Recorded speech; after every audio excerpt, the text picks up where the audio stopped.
عدالت نے قرار دیا کہ سپریم کورٹ سہولت کار کا کردار ادا کر رہی ہے. مجھے نہیں معلوم کس کی سہولت فراہم کی جا رہی ہے. جسٹس سید منصور علی شاہ نے کہا کہ صدیقی صاحب یہ انتہائی معاملہ ہے جس پر سماعت ہونی چاہیے. اور اٹارنی جنرل نے کہا عدالت کے سامنے عبوری رپورٹ بھی ہے. عبوری رپورٹ ساری اسلام آباد ہائی کورٹ کے سامنے کچھ نہیں ہے. یہ میں بتا دوں اس دن بھی ہم نے جو جوڈیشل کمیشن بنانے کی بات کی تھی کچھ نہیں ہے یہ رپورٹیں. اب وہی ایم ایل اے کی بات, یعنی آج ہم 2022 کے بعد وہیں بیٹھے ہوئے ایم ایل اے کے اندر, اور ابھی تک آج تک ہم ایم ایل اے نہیں کرا سکے. یہ ہمارا حال ہے. اور مشترکہ قانونی معاونت کا مسودہ تیار ہے. یہ مسودہ پتہ نہیں کب سے سن رہے ہیں ہم یہ. اور آئندہ اجلاس میں قانونی معاونت جب تک کیس لگا نہیں تھا نا تب تک یہ بولتے نہیں تھے. آج یہ بولیں کیوں ہیں؟ جسٹس منصور علی شاہ نے نماز دیا. کینیا کی عدالت سے کوئی فیصلہ آیا ہے, یہ میں نے اسلام آباد ہائی کورٹ میں لگا دیا ہے, یہ بتا دوں. اور انہوں نے کہا جی بالکل. اٹارنی جنرل نے کہا جو فیصلہ آ چکا ہے کہ آپ اس کیس کے میرٹ پر بحث نہیں سن رہے. اور انہوں نے جو شوکت صدیقی نے کہا کہ جو لوگ پاکستان میں دعویٰ کر رہے ہیں کہ ان کے قاتلوں کا علم ہے وہ ساری بات کو سامنے رکھ کے عدالت نے قرار دیا.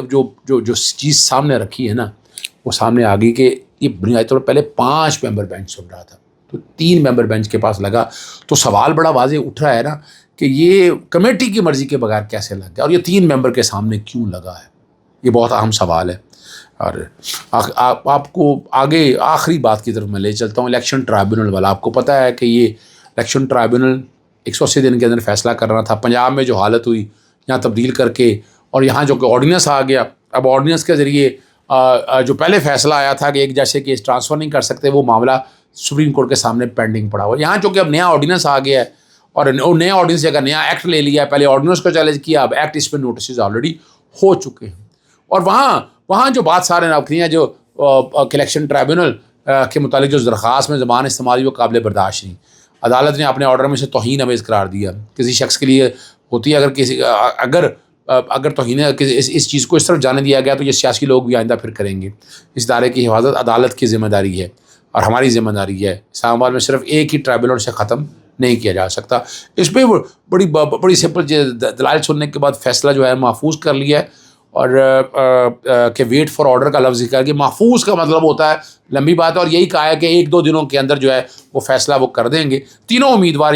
اور یہ یاد رکھیے گا فارم 45 اور 47 اسلام آباد چونکہ 3 حلقے ہیں یہاں سیٹل ڈاؤن ہو گیا, اس لیے میں اگست اور ستمبر میں کہتا رہتا ہوں. عروبہ کو آپ کو پتہ ہے کومل کو ضمانت بعد سے گرفتاری مل گئی ہے, اور جوڈیشل مجسٹریٹ شبیر بھٹی نے 50,000 کے کی ہے. عدالت میں وکیل پیش ہوئے اور 2 خواتین کی وہ کہہ رہے ہیں ضمانت پہلے منظور ہو چکی ہوئی ہے, اور عروبہ کو FIR میں نامزد بھی نہیں ہے. اور عموماً ہوتا ہے کہ جب نوٹس کیا جاتا ہے, نوٹس کر کے آگے آ جاتا ہے, مجسٹریٹ کا اختیار ہے کہ اسی دن بھی کر سکتے ہیں. اس ساری عوام ہے. عروبہ کومل کو گزشتہ روز آپ کو پتہ ہے جج جوڈیشل ریمانڈ پر بھیج دیا تھا, جبکہ رؤف حسن وغیرہ باقی کو نا PK ایکٹ کے تحت آگے ریمانڈ حوالے کیا تھا. اس کیس کا کچھ نہیں بننا, یہ میں بتا دوں. یہ صرف آخری چالیں ہیں یا جو بھی ہیں کہ عمران خان 9 مئی والا بیانیہ وہ آپ لوگوں کے سامنے ہے کیا حالت بنی ہے اس کی. اور یہ والا جو ہے یہ کوشش کی جا رہی ہے کہ ڈیجیٹل ٹیررزم کی طرف جایا جائے گا, لیکن ڈیجیٹل ٹیررزم کی ڈیفینیشن نہ ہمارے کسی قانون میں ہے, نہ آئین میں ہے, نہ یہ جہاں سے اگر انفر کی اگر اس کا مطلب دیکھا جائے اس کا مطلب ہی آل ٹوگیدر ڈفرینٹ لائن کے اوپر ہے. CDD کاؤنٹر ٹیررزم ڈپارٹمنٹ نے سارے معاملے دیکھ لیں, لیکن ابھی تک کوئی شہادت ہے ریکارڈ میں ایسی کوئی چیز نہیں آئی. جس طرح 9 مئی کے کچھ نہیں ہے, یہ بھی کچھ نہیں ہے.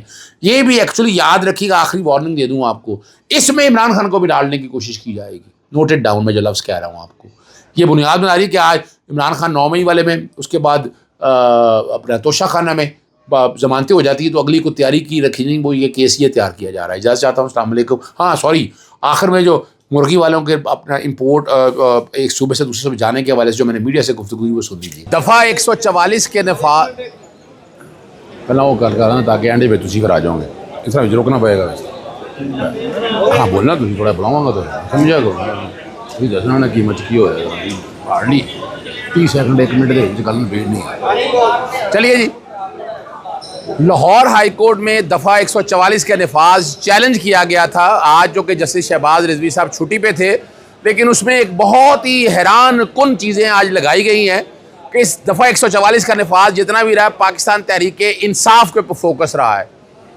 144 کا نفاذ کرانے کے بعد پرچے سارے جو ہوئے ہیں 15 کے قریب پرچے دفعہ 144 کے نفاذ کے بعد عدالت میں آج لگا دی ہیں اور کہا ہے ریکارڈ کا حصہ بنایا جائے.